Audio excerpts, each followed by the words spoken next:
Okay, here we go. Good morning, good afternoon, good evening. Welcome to BWTM Online, associated with Round for Round Boxing. There's a new boxing game coming out on PC, Xbox, and PlayStation 4. For more details, check out www.roundforroundboxing.com. Thank you so much for joining us at BWTM Online. We have lots to offer, not just in the world of sport, but in news, in entertainment, in lifestyle, in fitness.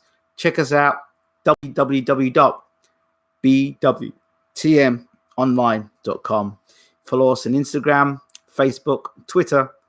On Instagram, BWTM Online. On Facebook, BWTM Online. And on Twitter, Baylor World TV. But check us out on Facebook. That's where a lot of the conversations are going on. So check us out, BWTM Online.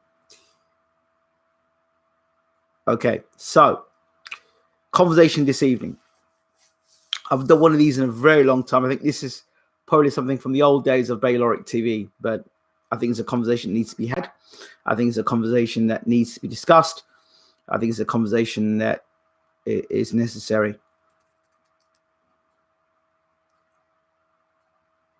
Over almost 10 years of doing this within the sport of boxing, I think particularly in the sport of boxing, I want to talk about now the journey, the rise of a fighter. In terms of reporting on a fighter, from a fighter that people don't know about and may have only a handful of fights people don't know about, and having to prove themselves to them becoming a champion, and seeing how the evolution of that fighter goes from having a very small fan base and low supporters to being a household name, a world champion. We've seen recently Andy Ruiz, who had a decent amount of following, suddenly overnight since becoming world champion and defeating Anthony Joshua, being his Instagram page has exploded. People who didn't believe in him before, since he's become champion, his follower count has exploded on Instagram. You can just see it for yourself. But Andy Ruiz knew and still knows who the people were that supported him on that journey. The same people that the other day were calling him fat are now saying he's good enough to beat Muhammad Ali. It's crazy.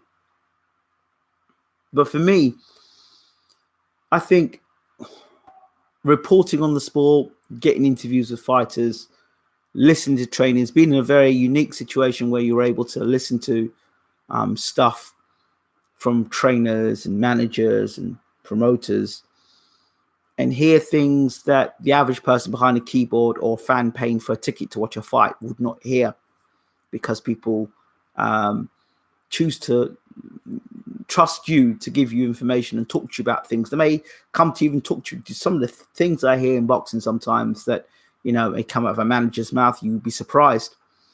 And you're surprised at sort of things they disclose to you, but that's because of the relationship you have. And last night I had a conversation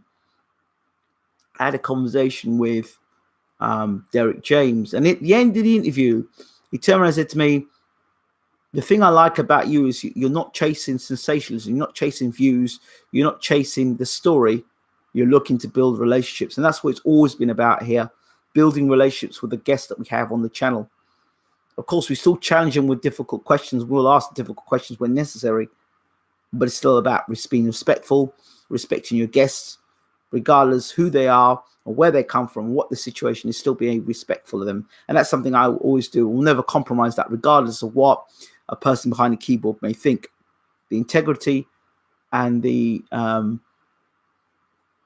way in terms of how I communicate with the people that we have on the channel, or we meet, or we talk outside, the confidential things we discuss off camera, remains just that. I go on as much to say with this conversation, and I'm bringing a lot of things in, as much as say that when I've seen the growth of a fighter from hardly anybody knows them to being a pound for pound best fighter in the world, the growth is interesting.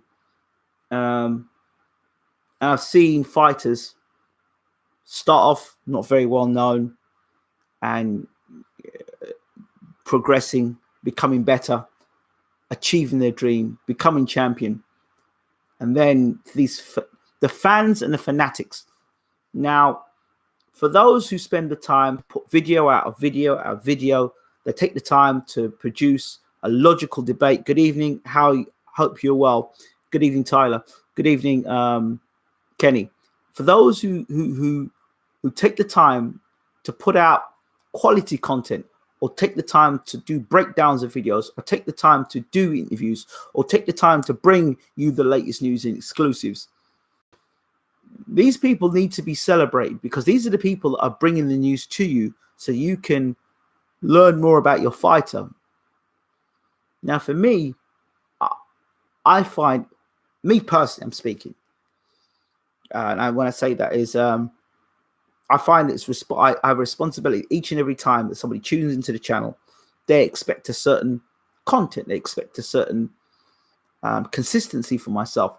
So, whereas people are not consistent, some people may not be consistent, I still have to be consistent regardless.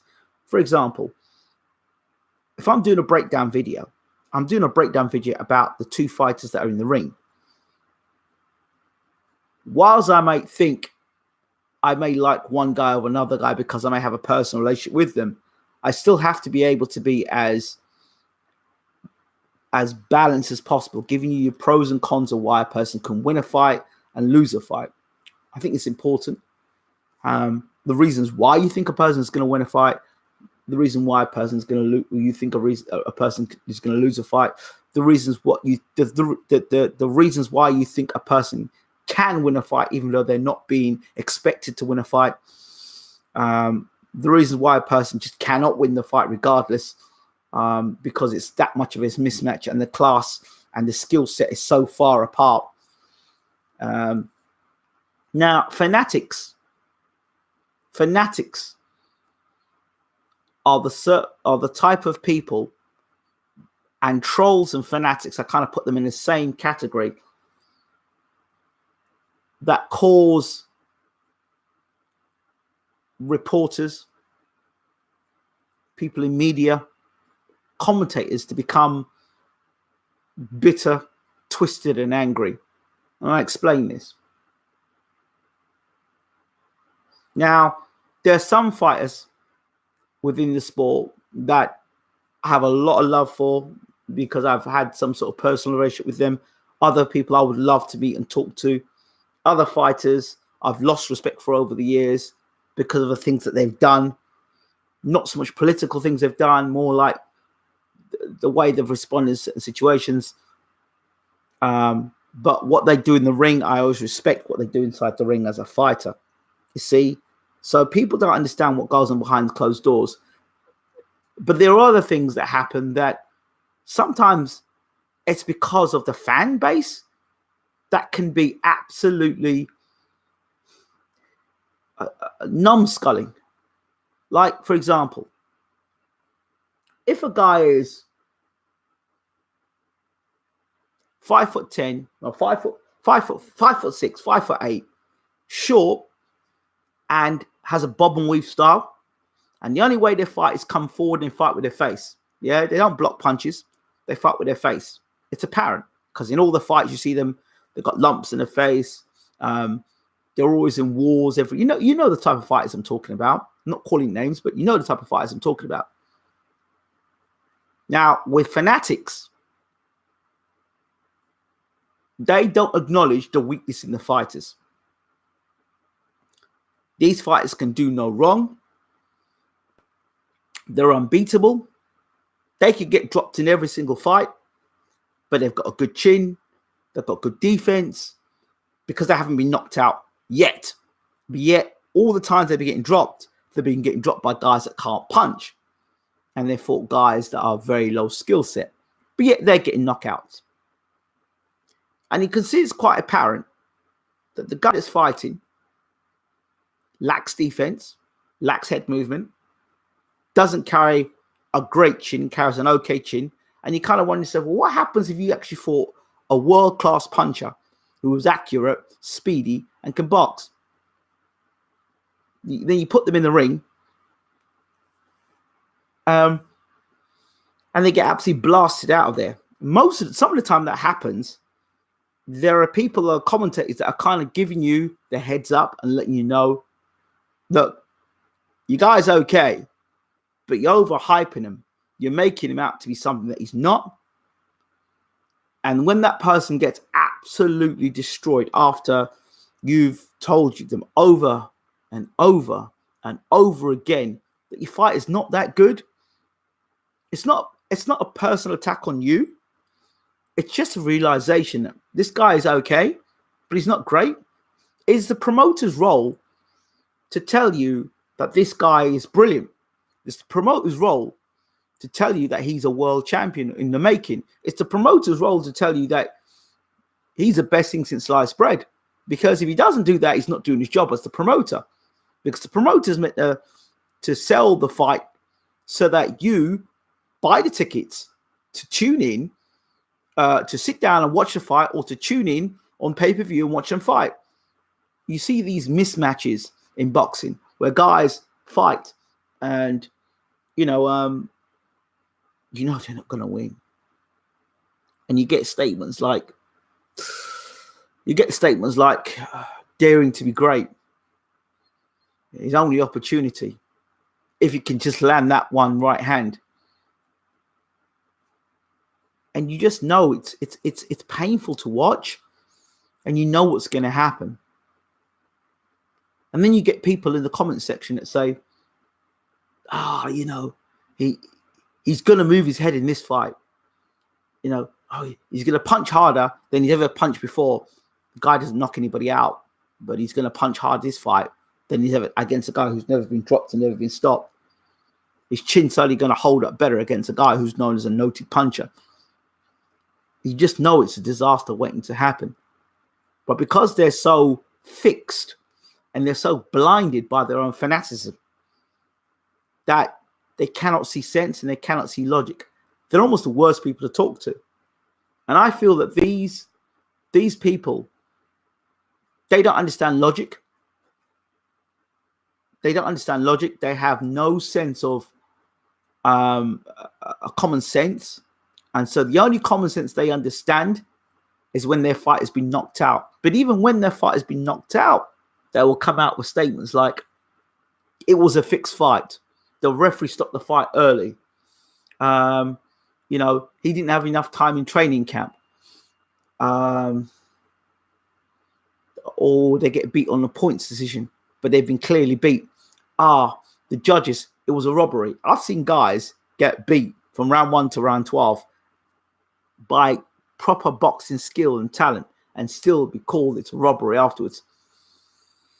It's highly annoying, highly frustrating. So you get to the point where people are doing breakdowns of videos and fights, and they just want to see that guy lose because of the idiotic statements. A guy like Andy Ruiz, trolls and naysayers and people that called him fat made him leave the sport of boxing because he was so conscious of his image. He left boxing. He was with Abel Sanchez. He left boxing and he went and worked on a construction site with his family. And then he came back to boxing. You're fat, you're this, you're that, you're the other. The guy is now the unified heavyweight champion of the world. That's a great story. And it's not always the fighter that commentators have a problem with. It can sometimes be the arrogance of the promoter, how they conduct themselves, how they behave. Fans, some fans, I tell you, there are fighters that I've liked in the world of boxing, but when it comes around to their fights, they won't tune into other breakdown videos. But as soon as their fighter comes up on a breakdown video, they're in the comment section and they're defending the fighter. They're defending the fighter. The fight has been dropped on numerous occasions, but they talk as if their fight has never been dropped before. The fight doesn't knock people out, but they talk as if he's a knockout puncher. That's fanaticism, because you can't see what your fighter does. You just can't see beyond your own belief systems, which usually get shattered like what happened with Joshua a few Saturdays ago. This guy's got big muscles, and he punches really hard, and he's indestructible. He's unbeatable. He'll never get beat. He'll never get stopped. You go to America, he'll just go and walk through the opponent with no respect for the opposition, no respect of what's coming back. The fighter knows what's coming because they spend the time in camp training and working their body and working hard to a game plan to ensure that they can produce on the night, and full credit to the fighters that get the victory at the end. But with a situation with this is fanaticism, where it gets to the point where it's ugly, where people won't listen to common sense, people won't listen to logic, people won't listen to what is obvious. This is a guy that had flaws in his armor. This is a guy that was evidently vulnerable around the whiskers. This is a guy that was rumored to be knocked out by nearly everyone he'd sparred with. Of any note, Dubois, Fraser Clark, Okoli, David Price. You know, the list goes on. A guy that was noted to get knocked out in sparring. A guy that had been dropped before. A guy that had been rocked before. So the writing was on the wall in terms of his vulnerabilities. But there are people still making excuses. And see, when I listen to these people talk, they're like, they don't seem to, the person gets beat, and instead of them take, okay, why did that fighter get beat? No, that's not the logic they have, these people in boxing. They don't think, oh, why did that guy get beat? They'll listen to the comments and they'll listen to the logic. They'll ignore the logic and they'll move on to the next fighter. And they'll come up with that same, you'll see them in the comment section every fight where their fight is involved. This guy's going to smash this guy. This guy's going to smash that guy. This guy's going to destroy this guy. You watch him in the comment section. But I now ask him a session, okay, fine. So this guy's going to smash this guy in 3 rounds. Okay, but he's not a puncher. He's got like 30 fights and like 10 KOs. So how is he going to smash this guy? His record is there. It's evident he don't knock people out. So how is he going to knock this guy out who's never been knocked out before? Logic. I don't understand. I don't get it. It is frustrating. For me, when you live in a world where common sense prevails, and then you get into this world of boxing, and you talk, and I also wonder what these people are like in a day-to-day life. I kind of wonder how their logic is. Like, there's a process. Like, so I'll ask him, okay, it's all right. This guy is going to smash somebody in 3 rounds. All right. Well, all right. Show me where in their career they've smashed somebody in 3 rounds on the basis of at high level. How is that going to happen? At the highest level, who have they smashed in 3 rounds? Look, I like Keith Thurman. Right? But for me to turn around and say, oh, he's going to smash that guy in 3 rounds, it's a quick KO job. Well, I've got to ask this question. When's the last time Keith Thurman quick KO'd anybody? Yeah, he may drop people early.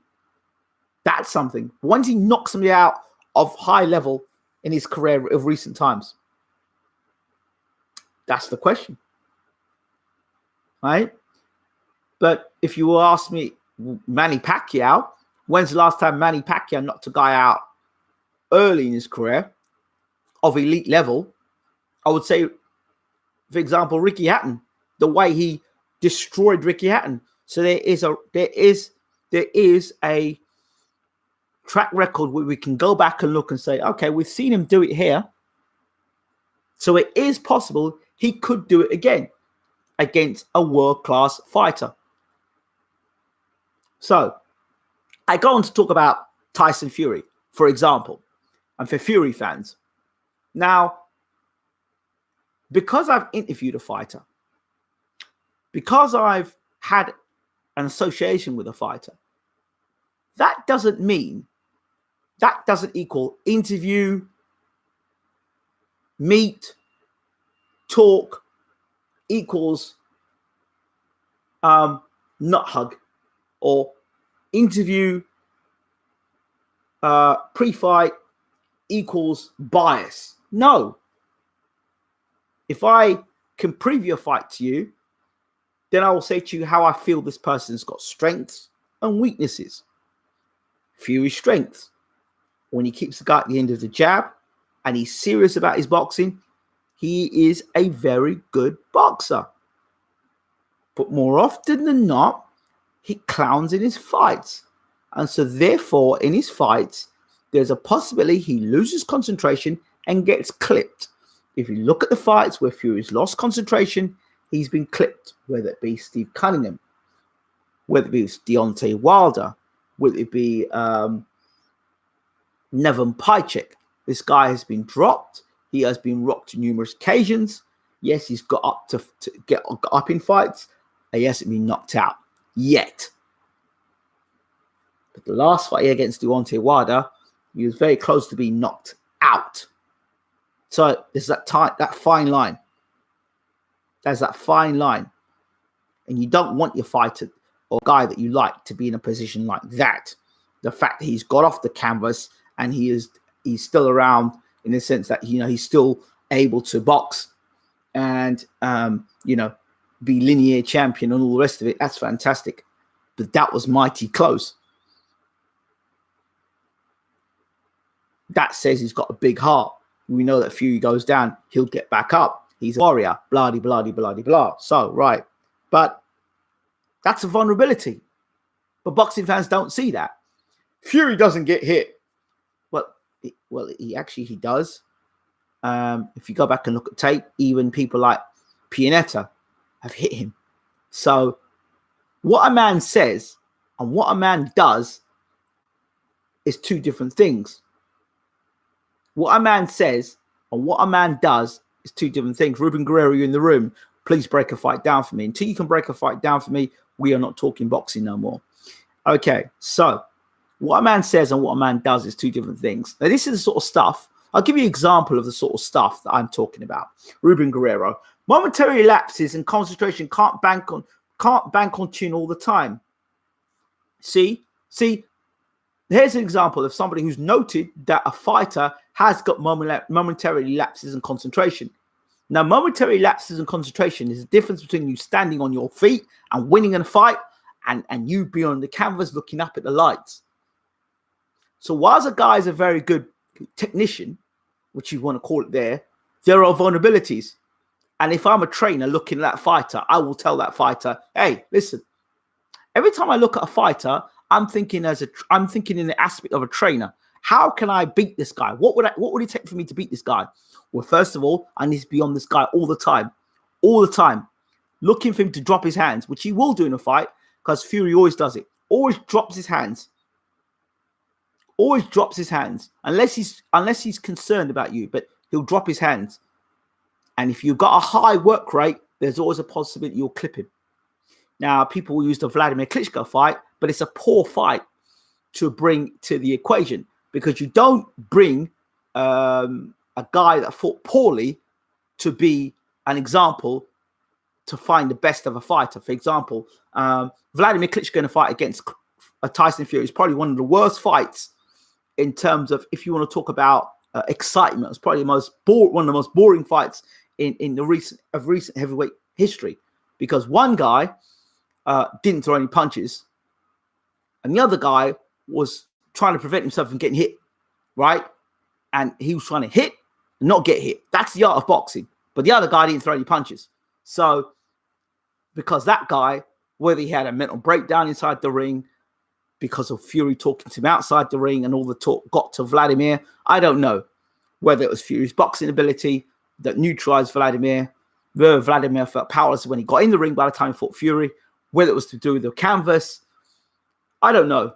But Wladimir did not throw punches like Wladimir normally throws punches, and you have to give Fury credit for that. But there's only so much credit you can give for that, right? The guy didn't throw any punches. The guy did not throw not many punches.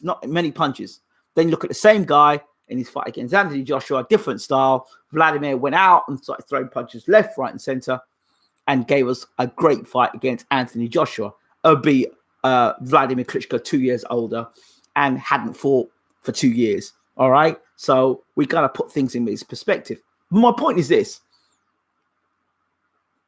Certain fighters, certain fans have certain guidelines, and their guidelines go like this.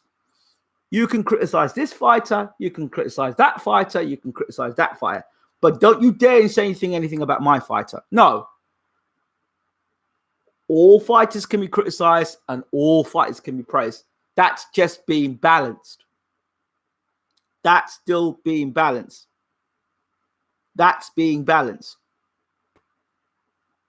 The type of guy that's going to give Fury the biggest problems is a guy that is looking for that opportunity to land a big punch. That guy who's looking for Fury to drop his hands strategically, wait for him to drop his hands and to clown around and nail him. And when they hurt him, jump on top of him. That's the type of guy that's going to give Fury a lot of problems. All right? Now, if they're able to take the Fury power, because Fury's not that big a puncher anymore because of all that moving around the ring. I think he doesn't hold his feet like he used to. That might be one of the problems with his punching. He's not holding his feet like he used to. He's skirting around the ring a lot more now. You know, hands down by the side, you know, swaying back from punches and all that stuff. So he's not committing the same way like he used to, which is not a bad thing. Not a bad thing. You know, he's winning fights. But as I said, when you lose concentration, when you lose respect for your fighter, for the fighter you're in the ring with, there's always that possibility you can get dropped. Always a possibility you can get dropped. And if you're getting nailed by Pianetta, who's slow, and then you're getting nailed by Wilder, who's one of the fastest heavyweights in the world, it says to me that your defense still needs working on. So this is where I say stuff. Then you look at someone like Floyd Mayweather. Okay, Floyd Mayweather, hit and not get hit. Perfect examples of when he fought Canelo. Here's another example of fans. Everybody wanted Floyd Mayweather to fight Canelo. They were all wise before the fight and said, yeah, this is the fight for Floyd. He's young, he's brave, he's strong, he's fit, he's good at the weight, he's a good fighter, he's unbeaten, he's the test for Floyd Mayweather. He's young. These are the experts and some fans as well.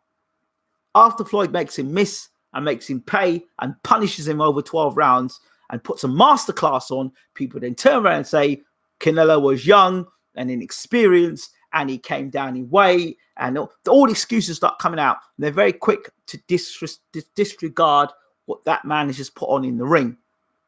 Very, very, very disrespectful. And that's the sort of thing that, for me, I struggle with in this sport. Now, I don't know how much longer I will be doing this reporting on boxing, because to me, I'm coming to the end. It's the same old stuff. Guys proving a point, fans not giving a fighter credit because their fanboy lose, their golden goose loses. Give people credit where they're due. Give people credit where they're due. And when they fight the best and they beat the best, accept it. Don't start making excuses. Disrespect. There are a lot of disrespectful people out there who disrespect the legends of the sport. You know, Gennady Golovkin fought the other night against Steve Rolls, and people are jumping up and down going, oh, Golovkin knocked out Rolls. I'm like, well, before the fight, nobody cared about Steve Rolls, to be honest. Steve Rolls landed way too many punches for my liking, and Golovkin's still relying on his chin, fighting with his face. Golovkin is not, for me, Golovkin is not what I call boxing masterclass. He's a puncher, but he's not an extraordinary puncher. He does throw one or two punches which are very unique to his style. There's a punch he kind of throws and he punches down. I haven't seen anybody else do that in boxing, which is unique to him. But I don't like the way he takes a whole heap of punches to his face. I'm not impressed with the way he goes about his business. Against a higher level, he seems pretty one-dimensional when he fights against guys who can move and have got high output of punches. He doesn't look that good. He looks great against guys that stand right in front of him that don't have very good punch resistance and cannot punch back. Those guys Golovkin looks great with. But those guys who can punch back against Golovkin at the highest level, Golovkin looks lost. And I don't believe that Jonathan Mance can make a jot of difference to Golovkin. at this stage of his career at 37 years old. Golovkin is what he is now. And if anything, Jonathan Banks is just polishing Golovkin up. I don't know how people can say a fighter improves by them being on pads. I don't get it. I don't understand it. Oh, he looks great now, but the pads are not hitting back. The pads are not hitting back. Golovkin looked great in front of when he was on the pads. He looked great. He looked great when he was hitting the bag. Great. But these things don't hit you back. They're not real. It's not realism. I remember telling people years ago when Mayweather was going to fight Pacquiao, and Pacquiao starts like throwing 1,000-pound punches around, in training. And I was like, nobody's going to stand there and take all them punches. It's not realistic when you stand there. And all the fans were excited about it. But nobody in their right mind has got any sense is going to stand in front of Pacquiao while he's doing that stuff. No, it looks great. And it's great for muscle memory, where Pacquiao can put this combination together when he's got a guy on the ropes. That's fantastic. But realistically, he's not walking around doing that. He's got to move in and out. He's got to worry about him getting hit. He's got to judge the distance and timing. That is not judging distance and timing. That's just letting your punches go for muscle memory. So when you're able to get in position to throw those punches, it's there. You can call upon it. But that itself does absolutely nothing. Put it in its context. If a guy's on the ropes and you got him hurt, then you throw those punches like that, then hell, yeah, that makes sense. But people look great on pads. And it's great looking great on pads. But then look at them inside the ring. Are they to transfer what they're doing from the pads in the ring? Okay? I noticed somebody mentioned Anthony Yard. But I will tell you this much. He's blown away the opposition he's fought so far. The people he's fought, he's gone out there, he's done the business. He hasn't been hit and hurt. He hasn't been hit and hurt by those guys. He's done it. So we can say, or I can safely say, that at a certain level, Anthony Yard is very good. At a certain level, he's mastered. Right? So like Golovkin, at a certain level, Golovkin's mastered. But with the very, very best in the division, there's a problem. And we're yet to see whether Anthony Yard has mastered that next step. So time will tell. But from the eye test and what I've seen so far, he's able to see he hits and doesn't get hit. That's always a good sign. A guy that hits and doesn't get hit. Always a good sign. Okay? So I know people will always look and say, oh, well, that guy does this. That's why I know when people are not listening to me, because they take something I say, one little statement I say, and they run around and go, oh, let me see if I can disprove him, instead of listening and trying to pick up some knowledge or trying to listen to logic. So it's like your fighter has to get knocked out, beat up, and exposed before you understand or come to the understanding that your fight wasn't that great or wasn't that good. Like Lomachenko, good fighter, technically very good. But people put him out to Mr. Invincible. The boy's already been beat. Yeah, but that was early in his career. Don't make excuses. He's been beat. Don't make excuses. He's been beat. Don't make excuses. He has been officially beat. Also, he's been dropped. So that means he can be dropped. He can be tagged. He can be dropped. He can be hurt. So these things can happen. So if these things can be happening, this person can be dropped. That means that there is a vulnerability and a place there. There is something for other fighters to hope for other fighters. Nobody's invincible. We should know this by now. Nobody's invincible in boxing. You can build them up. You can hype them up as much as you want, but nobody's invincible. And each fighter needs to be respected, but nobody's invincible. Good fighters, great fighters, but not invincible. It sort of tells you also, this is the logic. Here's the logic, right? Let me put something out to you. This is what people will think. This is what people in the sport thought. I'm not telling you. There's a few people that well-known people in boxing that before that I didn't even bother watching the Steve Rolls fight.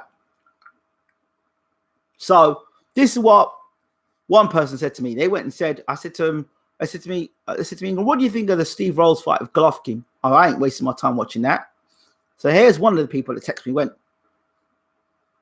let me look at him on BoxRec. So their person went and looked at him on BoxRec. He says, then they interpreted as to why this is the situation that it is. And he said, the only reason why Steve Rolls is the opponent for Golovkin is because they want to know how much Golovkin's got in the tank.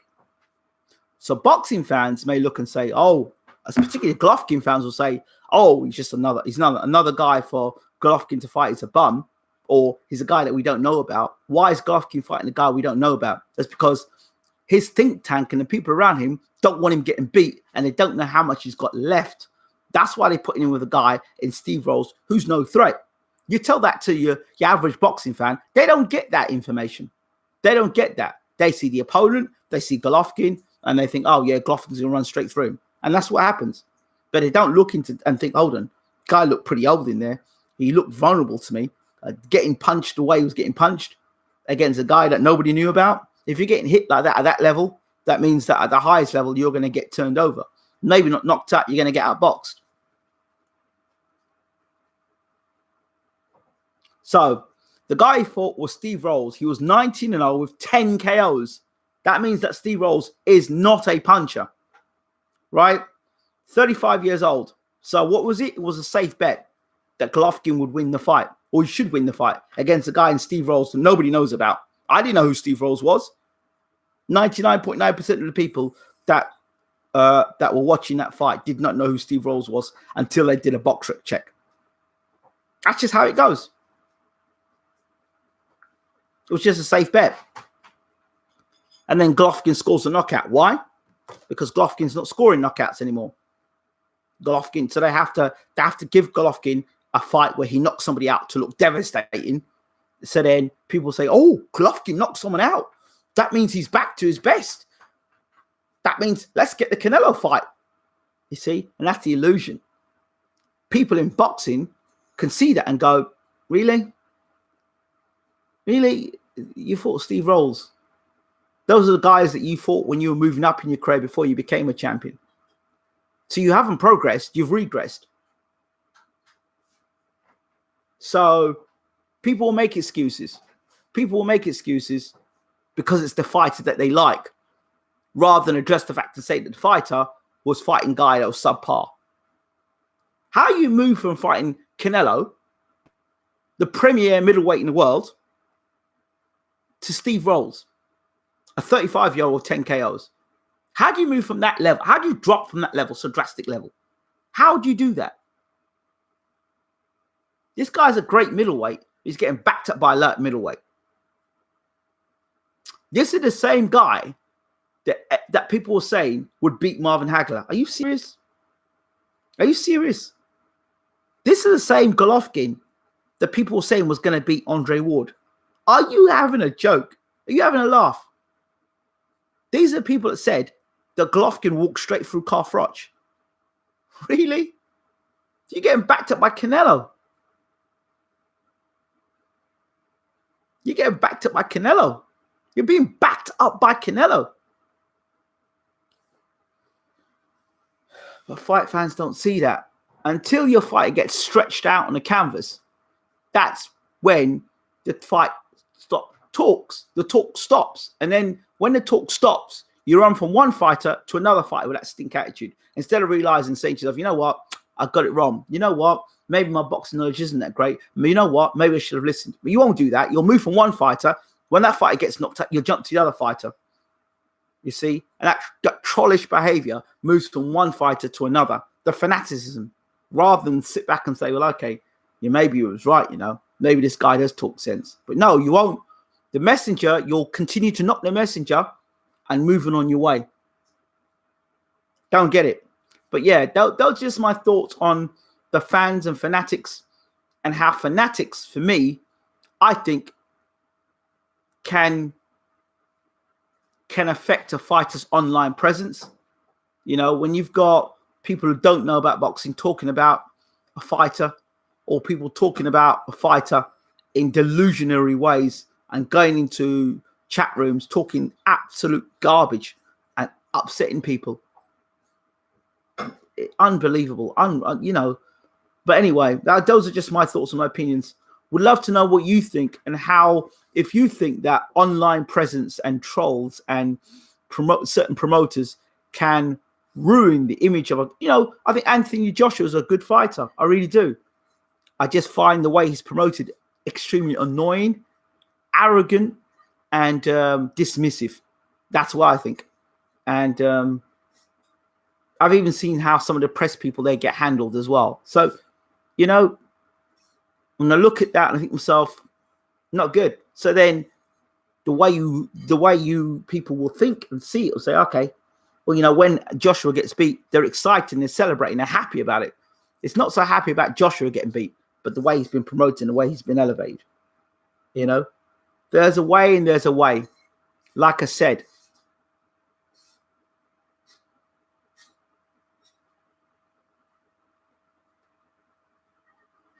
hey Ingram, I think so, definitely, AJ. And sometimes I think Wilder does a bit. Yeah, the fans and people see. And what happens is when what you start to build are territories. You get fans on both sides for both fighters, and then you've got these people that feel that they've got to defend the right of their fighter because they don't feel their fighters get enough credit.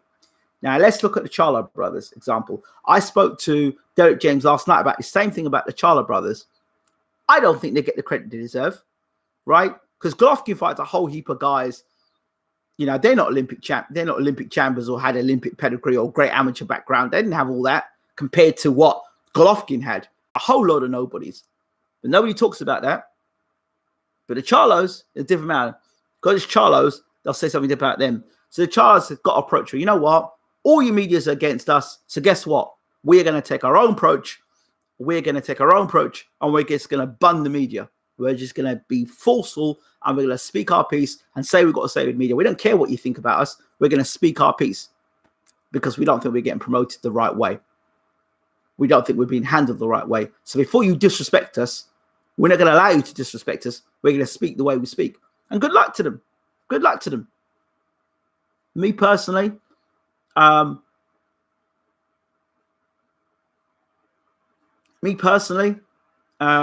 are some people and in boxing that get preferential treatment. It's there. It's true. There's there are preferential treatment in boxing. Anybody says that there's not preferential treatment in boxing is a liar. And sometimes the media, some of the people behind the media are downright racist. Okay. Now, I accept either racist or there's not a clear diversity in boxing. Now, for example, if I were going to talk about diversity in boxing, I would ask you the question: how many black or Asian writers are there in boxing today in the UK? Talk to me. Diversity, things that bring a balance. How many of them are there? How many of them are on, on Sky platforms? Yeah, I know you've got Spencer Ferron. He's always in the. I always call him. He's always in the shed. Then you got Johnny Nelson, where Johnny Nelson very much is a yes man. He's a company man. Paulie Malignaggi is the only one there who speaks any sort of sense. You know, he just says it as he sees it. And that's why a lot of people find him refreshing. But just look carefully. They're starting to bring one or two other fighters on now for that. But diversity is key. And so that's why within media, and fight has been covered within media and the sort of PR that's around, it's very much angled towards a certain type of fighter, angled towards a certain type of look and a certain type of way. Right? That's why people like Wilder don't get that sort of adulation. Floyd Mayweather didn't need that, and he didn't need a sponsorship that way because he went a different way. He was built a different way. Right? So,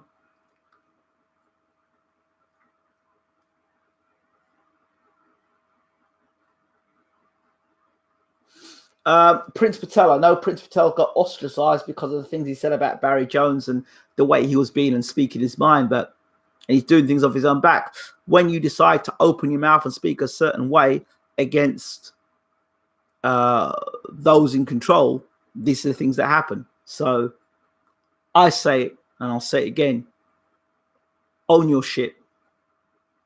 Own your shit. Own your shit. People run towards mainstream media, but when you run, and I tell all these fighters this, when you run to mainstream media, expect to get rinsed out by mainstream media, expect to get criticized by mainstream media, expect to be treated differently by mainstream media. Expect it. Expect it. And respect new media who wants to listen to what you've got to say and wants to understand what you've got to say and will give you a fair platform, as opposed to a platform where today we'll give you a little bit and control what you say, and then tomorrow we're going to destroy you. That's what happens. That's what happens.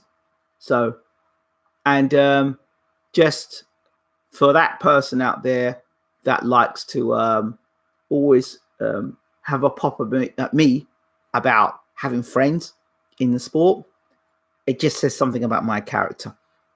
That I do have friends in the sport, even though I'm not in the sport full time. It says something about my own character, and I celebrate the fact that I can make friendships and good relations with people and long-standing relations with people across the world. And I'm not going to dilute that because you have a problem with it. It says a lot more about your character than it does about my character. So that's what it is. So loyalty and trust, that's what you want. That's what you put out there. So I just want to put that out there as well. So you know who you are. And yeah, I'm not going to go back and forth with you about that. If you don't like it, keep your distance. And it is what it is. So by the end of the day, start as you mean to continue. And for the good times and for the bad times, stay vocal. Stay vocal for the good times and the bad times. Stay vocal in the nighttime. Stay vocal in the daytime. Stay vocal. Stay vocal. Be in the camera when the good times are on, and be in the good times when the camera is not, and when things are not so good. So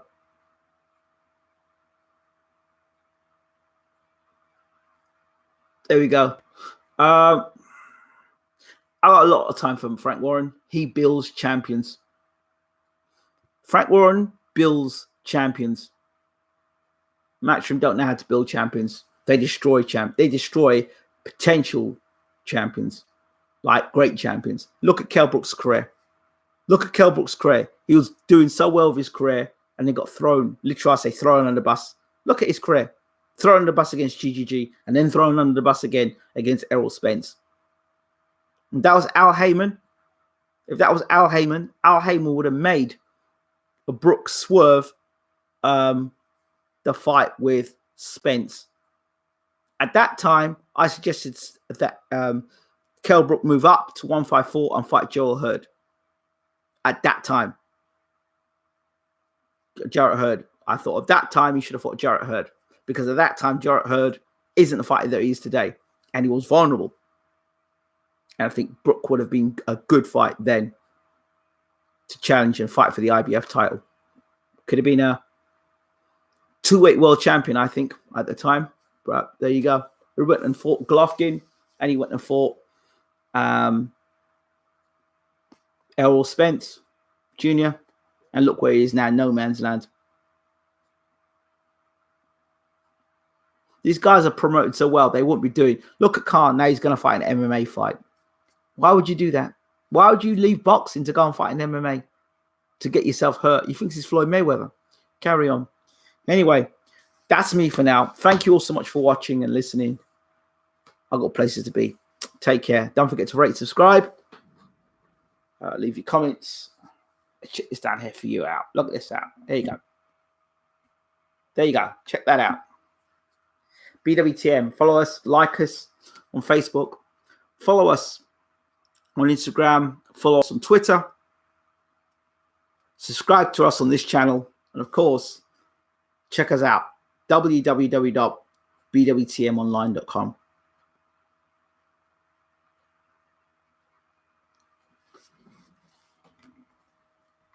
See you soon.